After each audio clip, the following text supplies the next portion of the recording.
Our video today is asking the question, do you have an investment philosophy? And if so, are you confident in it? Hi, I'm Ken Sutherland, and who knows what the market's going to do? Who knows how we should really be investing? There's a lot of different philosophies, a lot of different methods. What's right for you? You know, the truth is there's so much information out there, and it seems like everybody we see on TV or the internet, that we hear on the radio, when they're talking about the market and what you should be doing, they're so confident, and they seem to be telling you exactly what you should do. But how do they know? Guess what? They don't really. And often as we listen to all of that, it leaves us kind of feeling like, you know, I don't have a clue. There's so many different things we could be doing that it leaves us a little frozen and puzzled. And sometimes that means we don't do anything. Whatever we're doing now, we just leave it as it is. And, you know, if the market goes up, we may do well. If it goes down, we may do poor. I mean, isn't it true? A broken clock is right twice a day. Other times we flip around and it's like flipping a coin. Every time we hear something, we do something. And we never have time to experience success. So we want to talk about some of the investing basics and what you need to know about them as you begin to think about your own philosophy and gain confidence in it. And you need to know something about these things because you're going to make decisions, either intentionally or accidentally, on all of these things. So I'm going to go through about 5 topics, and we have a further video on each one of these to go in much more detail. So we're just going to highlight right now. The first investment basic is asset allocation. You know, that's how much you have in stocks and bonds. Well, at least that's the traditional view of asset allocation. If you want to be conservative, you put more in bonds. If you want more risk and long-term growth, you put more in stocks. I think that makes a lot of sense, and it's particularly useful if you're young and have a lot of time. But we take asset allocation a little different, much more broad than that. We want to look at what do you need your assets to do for you, each specific asset, and how do we allocate that to accomplish it? If you need income from something, how do we allocate an asset to create that income? If you need growth, how do we allocate it for growth? So we look at the purpose of your money.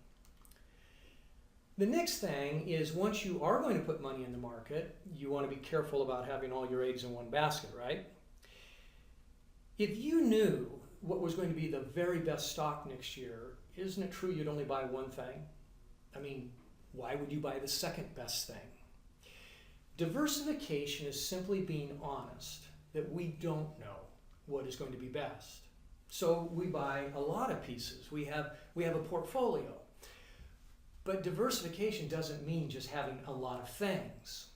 I often see portfolios where there are 4 or 5 mutual funds in there, and each mutual fund, of course, owns lots of different things. But they might all be mutual funds in the same sector of the market. And so when the market goes up, all of their funds go up, and when the market goes down, all go down. Diversification means we're going to try to have some going up, some going down, and average each other out to minimize some of the volatility. So diversification is very important, and there's a science to it. But the market doesn't behave no matter how we set up this portfolio, so every now and then we have to adjust. You know, if you look at this chart, there's this one great line going up. At this time, it happens to be small cap growth. And as it's going up great, there's a tendency to say, well, that's awesome. We should have more of that. Well, as that's growing, it's increasing our exposure to risk in that sector of the market. And it's taking our portfolio and getting it all out of whack. So rebalancing says when something does better than we expect it should, according to our model, we're going to start selling it. And we'll buy something that is underperforming our expectation.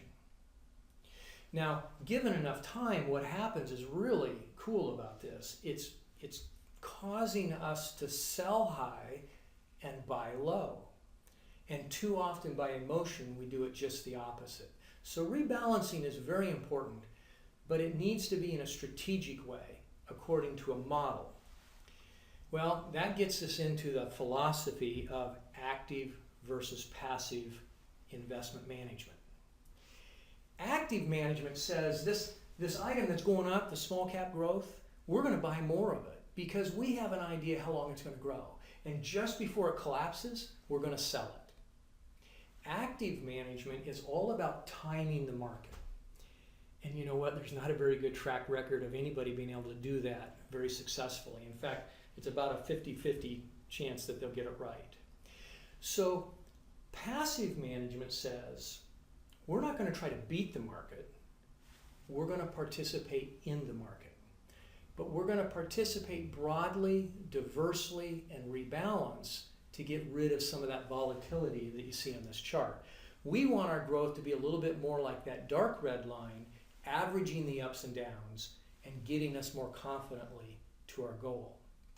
Now, there's two parts to management. One is having a plan, a portfolio, and that really should be pretty passive.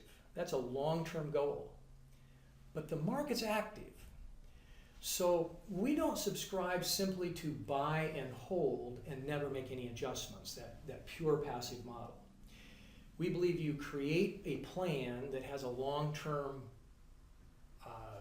chance of meeting your goals, but then you adjust it as the market misbehaves according to our expectations.